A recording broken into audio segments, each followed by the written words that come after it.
নমস্কার, পাবলিক নাওয়ের পর্দায় আপনাদের প্রত্যেককে স্বাগত জানাই। এই মুহূর্তে সংবাদ নিয়ে আমি প্রসেনজিৎ আপনাদের সঙ্গে। যে খবরটির দিকে নজর রাখবো, আপনারা জানেন ইতিমধ্যেই যে লোকসভা নির্বাচনকে কেন্দ্র করে প্রত্যেক কটা রাজনৈতিক দল তারা তাদের মতো করে গুটি সাজাচ্ছেন। এই লোকসভা নির্বাচনের প্রার্থী নিয়ে একাধিক জল্পনা ছিল।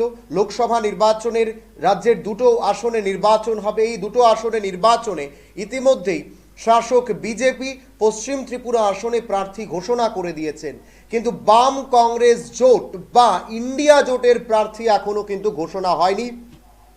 সেই মতো করে কালকেই আমরা দেখলাম প্রার্থীও কিন্তু ঘোষণা হয়ে গেছে, এবং এই যে প্রার্থী ঘোষণা বাম কংগ্রেসের তরফে সরাসরি না করা হলেও কংগ্রেসের তরফে কিন্তু যে 39টি আসনে প্রার্থী তারা ঘোষণা করেছেন গোটা দেশব্যাপী, তার মধ্যে একদম শেষের নামটা কিন্তু রয়েছে আশিস কুমার সাহা। রাজ্য অর্থাৎ প্রদেশ কংগ্রেসের সভাপতি আশিস কুমার সাহা পশ্চিম ত্রিপুরা আসনে লড়াই করছেন। আজকেই তিনি আগরতলায় ফিরেছেন দিল্লি থেকে।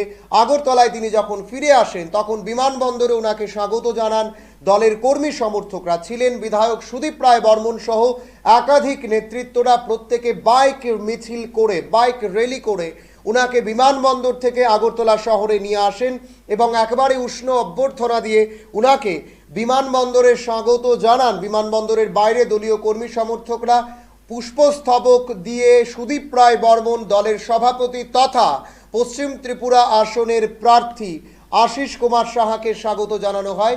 সেই ছবি আপনারা দেখছেন। একদিকে যখন বিজেপির তরফে বিপ্লব কুমার দেব লড়াই করবেন, ঠিক অন্যদিকে আমরা যেটা দেখতে পাচ্ছি যে আশিস কুমার সাহা তিনি কংগ্রেসের প্রার্থী। অর্থাৎ বলা চলে ইতিমধ্যেই ইন্ডিয়া জোটের তরফে বলাও হয়েছে, সেখানে বামেরাও কিন্তু ইন্ডিয়া জোটে রয়েছে। সুতরাং বলা যেতে পারে নির্দ্বিধায় পশ্চিম ত্রিপুরা আসনে বামেরাও কংগ্রেসের এই প্রার্থীকে সমর্থন জানাবে, তার বলার অপেক্ষা রাখছে না।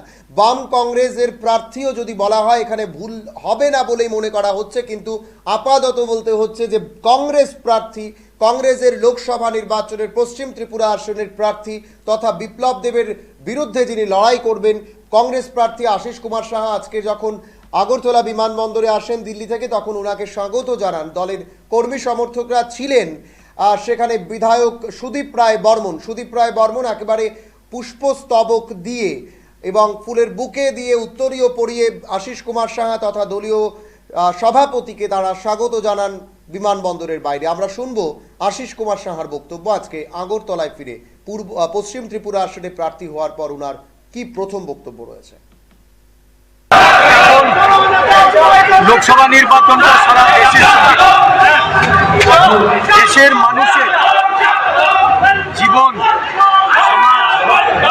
সুরক্ষিত রাখার জন্য, দেশের গণতন্ত্র, দেশের সংবিধানকে যারা অমান্য করে চলেছে, যারা সংবিধানকে ঘৃণা করে সংবিধানকে দুর্বল করার চেষ্টা করছে, তাদের বিরুদ্ধে এবারের এই নির্বাচন এই দিক থেকে ত্রিপুরারও ক্ষেত্রেও গুরুত্বপূর্ণ। ত্রিপুরা রাজ্যে মানুষ শান্তি চায়, ত্রিপুরা রাজ্যের মানুষের মর্যাদার সঙ্গে তারা বাঁচতে চায়।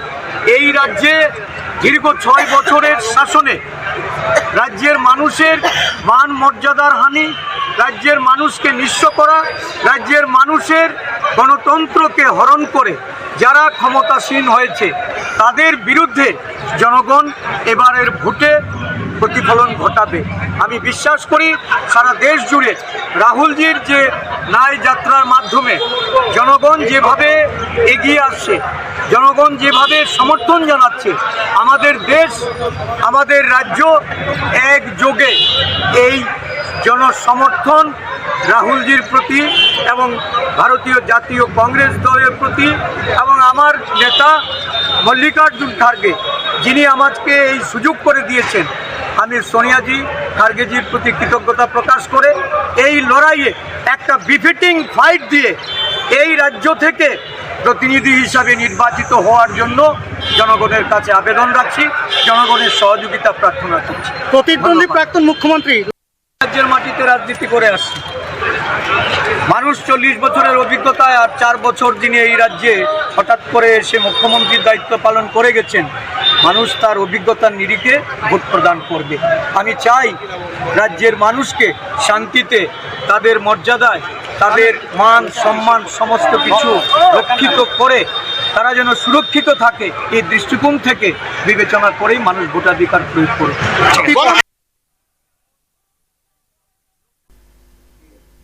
আপনারা শুনছিলেন আশিস কুমার সাহা আজকে দিল্লি থেকে আগরতলায় ফিরে বিমানবন্দরের বাইরে যখন ওনাকে দলীয় কর্মী সমর্থকরা সংবর্ধনা জানাচ্ছিলেন, দলীয় কর্মী সমর্থকরা ওনাকে পুষ্পস্তবক এবং উত্তরীয় দিয়ে রাজ্যের স্বাগত জানাচ্ছিলেন, ঠিক তখনই তিনি তার বক্তব্য তুলে ধরেন। তিনি ধন্যবাদ জানান কংগ্রেসের সর্বভারতীয় সভাপতি মল্লিকার্জুন খড়গেকে, জানিয়েছেন সোনিয়া গান্ধীকেও ধন্যবাদ ওনাকে এই পূর্ব পশ্চিম ত্রিপুরা আসনে প্রার্থী হিসেবে মনোনীত করার জন্য, এবং তিনি আশাবাদী যে পশ্চিম ত্রিপুরা আসনে কংগ্রেস জয়লাভ করবে।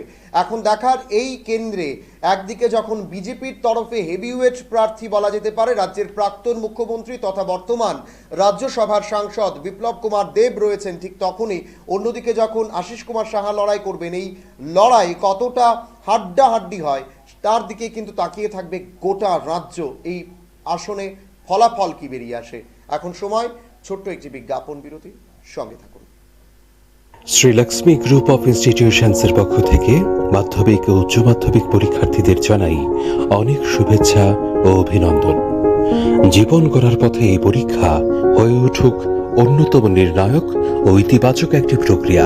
শুভেচ্ছান্তে শ্রীলক্ষ্মী গ্রুপ অফ ইনস্টিটিউশনস, যোগাযোগ 9066776746।